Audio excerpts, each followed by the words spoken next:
नमस्कार, तुमचं परत एकदा स्वागत इंडिक विचारमध्ये. मी अजय सुदामे, तुम्ही बघत आहात निव्वळ राजकारण.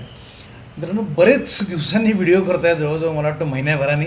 LPG कंपनीत काम करत असल्यामुळे देशात LPG क्रायसिस झाला असताना LPG कंपनीत काम करत असल्याने मार्च आणि बराचसा एप्रिल भयंकर बिझी गेला. अर्थात जुने वर्ष संपले, नवीन वर्ष सुरू झाले वगैरे इत्यादी इत्यादी. या सगळ्या गोष्टींमुळे भयंकर दोन्ही महिने बिझी गेले आणि अजिबात वेळ मिळाला नाही.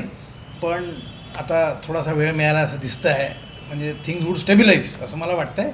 युद्ध संपल्यासारखं. बरं, काही आता एक प्रोडिक्शन द्यायला हरकत नाही माझं, की युद्ध मला संपलेलं आहे असं वाटतं आहे. त्यामुळे आता गोष्टी स्टेबिलाईज होतील. त्यामुळे आता परत मित्रांनो व्हिडिओ करायला वेळ मिळाला आहे आणि विषय अर्थात तेवढा ज्वलंत आहे.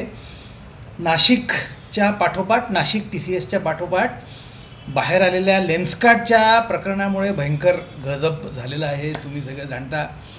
दोन्ही प्रकरणात मला प्रकर्षाने जाणवलेली गोष्ट ही की हिंदूंच्या स्त्रिया हे या नराधमांचे लक्ष्य आहे.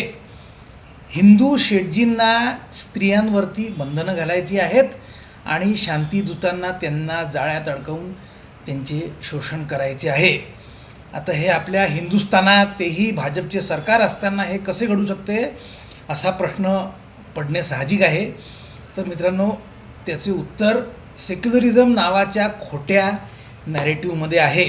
म्हणजे भाजपचे सरकारसुद्धा आत्तापर्यंत इंग्रजांनी, लेफ्टिस्टांनी आणि काँग्रेसनी मिळून हा जो सेक्युलरिझम नावाचा खोटा नॅरेटिव्ह तयार केला आहे, हा जगभरसुद्धा आहे, नुसता भारतात आहे असं नाही, पण हा जो खोटा नॅरेटिव्ह तयार केला आहे सेक्युलरिझम नावाचा, तो भाजप आणि एवढी सगळी भक्तगण मंडळीसुद्धा मिळून अजून त्याला पराभूत करू शकलेली नाही. ही खरी गोष्ट, ही गोष्ट खरी. आणि हा नॅरेटिव्ह किंवा कथानक किती महत्त्वाचे असते याची मला मित्रांनो काल पुनःप्रचिती आली, जेव्हा माझी भेट पुण्यातील प्रसिद्ध इतिहासकार डॉक्टर उदय कुलकर्णी यांच्याशी झाली. तर उदय कुलकर्णी मला कुठे भेटले, काय बोलले, हे एका अर्ध्या मिनटात सांगतो. त्याआधी ज्यांच्यामुळे हे शक्य झाले त्या रावसाहेब कट्ट्याचे, रावसाहेब ट्रस्टचे प्रचंड कौतुक. काल 18 एप्रिल रोजी टिळक रोडवरील गणेश सभागृहात सारंग मांडके आणि सारंग भोईरकर या कमालीच्या जोडगडीचा गोष्ट इथे संपत नाही हा अफजल खान वधावरती आधारित कार्यक्रम बघण्याचा, अनुभवण्याचा योग आला. हा स्टोरी टेलिंगचा एक युनिक प्रकार आहे मित्रांनो. आणि दोन्ही सारंग ज्या पोटतिडकीने आणि डिटेलिंग सकट प्रसंग पेश करतात ते खरोखर वाखाणण्याजोगे आहे. रावसाहेब कट्टा ही मला ट्विटरवर भेटलेली मंडळी, यांनी हा कार्यक्रम आयोजित केला होता. त्यांचे पुन्हा मनापासून कौतुक आणि त्यांना प्रचंड धन्यवाद. तर हा कार्यक्रम संपल्याबरोबर मी उदय कुलकर्णींना धरले आणि माझ्या मनात बऱ्याच वर्षापासून डाचत असलेला प्रश्न विचारला. तो हा की प्रतापगडावर अफजल खानाची जी मजार महाराजांनी उभारली, जी मजार आहे ती महाराजांनी उभारली, ही गोष्ट कितपत खरी. त्यांनी जे उत्तर दिले ते ऐकून तुम्हाला काँग्रेसच्या कुटिलतेचा मित्रांनो अंदाज येईल. त्यांनी सांगितले अफजल खान वधानंतर जवळजवळ 350 वर्ष तिथे केवळ एक दगड होता छोटासा. 1935मध्ये तिथे बांधकाम सुरू झाले आणि आता एवढी मोठी दर्गा किंवा मजार उभी राहिलेली आहे. आणि आपल्याला काय सांगण्यात येते मित्रांनो, की महाराजांनी ही दर्गा स्वतः उभारली. 90 वर्षापासून हे खोटं कशाकरता बोलले गेले? हिंदवी स्वराज्य संस्थापक महाराजांना सेक्युलर दाखवता यावे म्हणून. मित्रांनो, ही आहे ताकद कथानकाची, जे काँग्रेस स्वातंत्र्याआधीपासून इंग्रजांबरोबर आणि स्वातंत्र्यानंतर लेफ्टिस्टांबरोबर मिळून तयार करते आहे. आणि हाच सेक्युलरिझम नावाचा राक्षस आमच्या समाजाच्या मानगुटीवर बसला आहे. हे जे सेक्युलरिझम किंवा सर्वधर्म समभाव नावाचे नाटक जे डावे आणि काँग्रेस यांनी मिळून उभे केलेले आहे, त्याचा जो मूळ सिद्धांत की सर्व धर्म एकसारखे आहेत, तोच मित्रांनो खोटा आणि खतरनाक आहे. याच गैरसमजामुळे आमच्या समाजातल्या तरुण स्त्रिया या शांतीदूतांना बळी पडतात आणि TCS सारखी प्रकरणं उभी राहतात. जसे शिवाजी महाराजांनी अफजल खानाची मजार बांधली हा नॅरेटिव्ह घडण्यात आला, त्याच कुटिलतेने सगळे धर्म सारखे आहेत हे कथानक तयार करण्यात आले. आता हे तयार करण्याकरता काय छोटी खोटं बोलली गेली मित्रांनो, काय छोट्या खोट्या गोष्टी तयार केल्या गेल्या, खोट्या गोष्टी पसरवल्या गेल्या मित्रांनो. त्याची मी काही मागच्या 10-20 वर्षातली काही उदाहरणं ऑब्झर्व केली आहेत, ती मी तुम्हाला सांगू इच्छितो आणि ती उदाहरणं भयंकर महत्त्वाची आहेत. मला आत्ता एक 2-4 वर्ष जुना प्रसंग आठवतो मित्रांनो. आषाढी एकादशी आणि रमजान ईद एकाच दिवशी आली होती. आमचे सेल्स हेड उत्तर भारतीय असल्याने, जे की ते नेहमीच उत्तर भारतीयच असतात, त्यांना आषाढीचे महत्त्व माहीत नसावे, फेअर इनफ. आता त्यांच्या ऑफिसात, एवढ्या मोठ्या ऑफिसात काम करणारी लोकं तर सगळी मराठीत आहेत, त्यांना आषाढीचे महत्त्व माहीत नाही. याचा दोष मित्रांनो मी त्या ऑफिसमध्ये काम करणाऱ्या मराठी लोकांना देतो.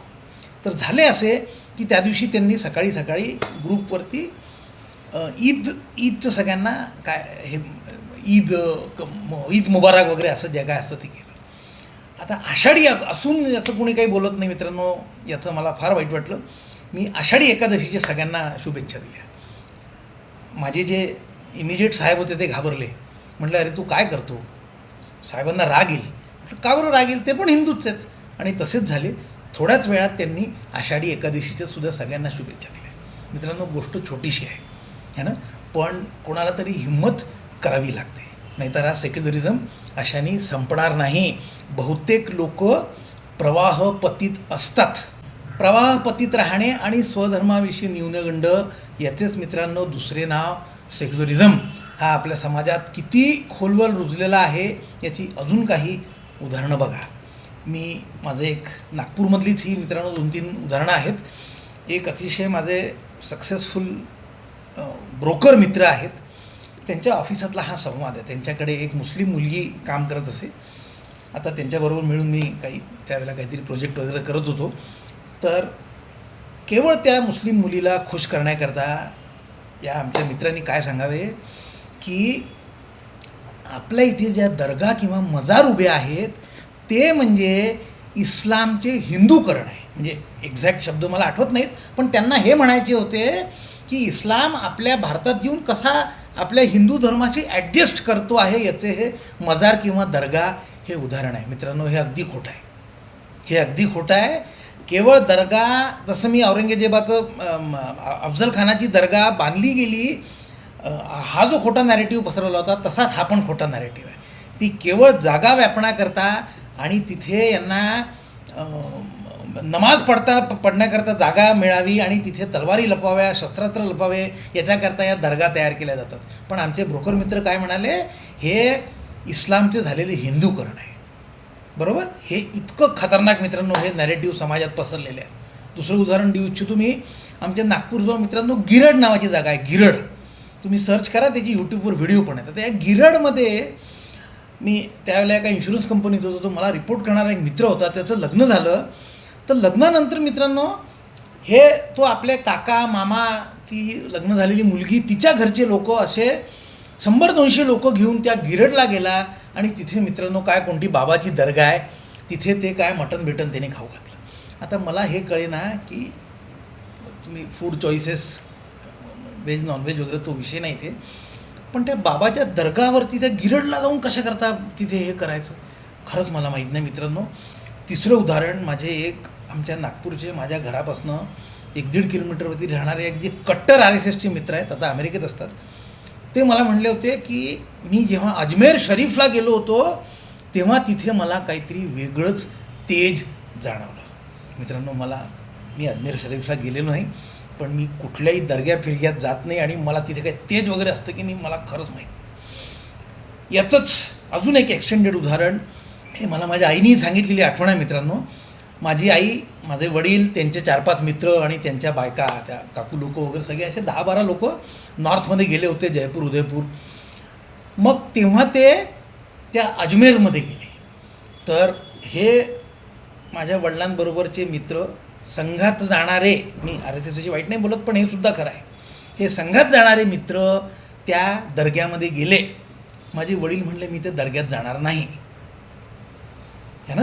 तर मित्रांनो हा इतका सेक्युलरिझम इतका घट्ट आहे आपल्या समाजात रुतलेला, काय तो लोभ असेल मला नाही माहिती. त्या काय तुमचं त्या दर्ग्यामध्ये जाऊन तुमचं भलं होणार आहे, आय डोंट नो, पण ही गोष्ट खरी आहे. ही मी माझ्या डोळ्यांनी पाहिलेली 4-5 उदाहरणं, एक शेवटचं उदाहरण देऊन, नागपूरचं उदाहरण देऊन पुढे जाऊ. 2021मधला हा प्रसंग आहे. एक दिवशी सिव्हिल लाईन्स आणि धरमपेठमधला असा तो आमचा एक ओव्हरलॅपिंग एरिया आहे. तिथे एक दिवशी सकाळी 2021मध्ये एक 50-60 मुस्लिम मुली हिंदू मुलींना बुरखा कसा घालायचा हे शिकवत होत्या. काय कमाल आहे मित्रांनो. आणि आजूबाजूची जनता शांतपणे बघत होती. बजरंग दलवाले आले, त्यांनी लाठ्या काठ्या वाजवल्या, तेव्हा या काळ्या कावळ्या तिथून सटकल्या है ना. हा इतका मित्रांनो खतरनाक प्रकार आहे हा सेक्युलरिझम नावाचा. या गंगा जमनी तहजीब काँग्रेसवाल्यांनी आणि लेफ्टिस्टांनी दिलेलं नाव. तर दर्गा, बुरखा हे डेकॉय आहेत, फ्रंट आहेत, आमिष आहेत, भुलावणी आहेत.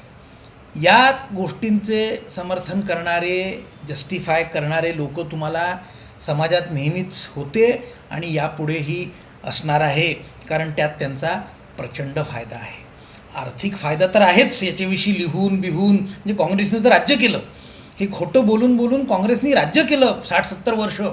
हे प्राध्यापक, अध्यापक, पेपरमध्ये लिहिणारे लोकंसुद्धा याचा प्रचंड फायदा करून घेतात, स्वतःकरता पैसे कमवतात. यांनी तसं म्हणलं आर्थिक फायदा तर होतोच, पण तुमचं समाजामध्ये उदारमतवादी, लिबरल, फॉरवर्ड थिंकिंग, मॉडर्न म्हणून सुद्धा समाजात तुमचं प्रचंड नाव होते. तर हा असा पु ल देशपांड्यांच्या शब्दात सांगायचं तर इह परलोकी कल्याण करणारा हा गुण आहे मित्रांनो सेक्युलरिझम. नाशिक TCSमध्ये सुद्धा एवढ्या शांतीदूतांना नोकरी देण्यामागे आर्थिक फायदा हाच त्याच्यामागचा उद्देश असणार. मी कसं सांगतो तुम्हाला, शांतीदूत हे नेहमीच हिंदूंपेक्षा कमी पैशात काम करणारे मिळतील, यात काही शंका नाही. याला काही करता येईल की नाही वगैरे माझ्याकडे काही सोल्युशन नाही, पण ही गोष्ट खरी आहे. दुसरं असं की मुस्लिम क्लायंटशी डील करताना या कंपन्यांना हे फार सोयीस्कर असतं. आणि मी नुसते भारतातले क्लायंट म्हणतो असं नाही, तर आंतरराष्ट्रीय क्लायंटशी सुद्धा डील करताना हे फार सोपं होतं, याचा प्रचंड फायदा होतो. याचं अजून एक उदाहरण म्हणजे इंटरनॅशनल मार्केट आता 58 देश आहेत आणि युरोपमध्ये सुद्धा मित्रांनो पूर्ण जिकडे तिकडे हिरवगार होताना दिसतं आहे, तर त्याच्यामुळे तिथे सेक्युलरिझम आहे आणि तिथेसुद्धा हलाल फिलालचा प्रकार चालतो.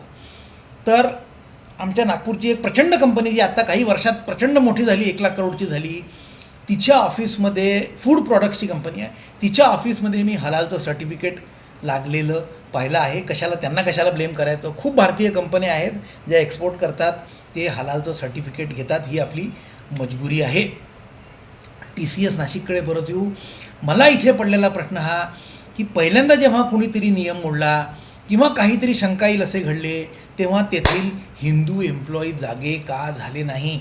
मी तुम्हाला सुरुवातीलाच आषाढी एकादशी आणि ईदचे एक्झाम्पल दिले. हे आपल्याचवर आहे बरं, बाकी कोणी करणार नाही आहे.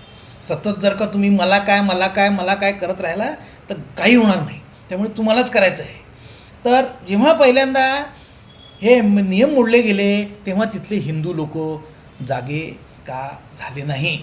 म्हणजे असे की जेव्हा पहिल्यांदा हा कोण तौसिफ अत्तार नावाचा टीम लीडर होता, ज्यांनी साडी नेसून आलेल्या, बिंदी लावून आलेल्या, कुंकू लावून आलेल्या हिंदू स्त्रियांची जेव्हा सणाच्या दिवशी त्या असं वेशभूषा करून येत असत, तेव्हा त्यांनी पहिल्यांदा मजाक केली, त्यांना चिडवलं, तेव्हा त्या दिवशीच त्याच्या कानाखाली का मारली नाही, त्याला त्या दिवशीच का धरला नाही है ना. तर हे तिथल्या हिंदू लोकांचं काम होतं, अजून कोणाचं नाही.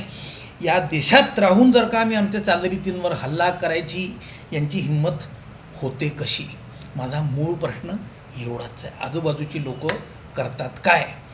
तर मित्रांनो याचं उत्तर आहे न्यूनगंड आणि भीती, आणि त्यालाच काँग्रेसने नाव दिलं सेक्युलरिझम. अजून एक मोठी कंपनी लेन्सकार्टनी सुद्धा कसे शेण खाल्ले पहा.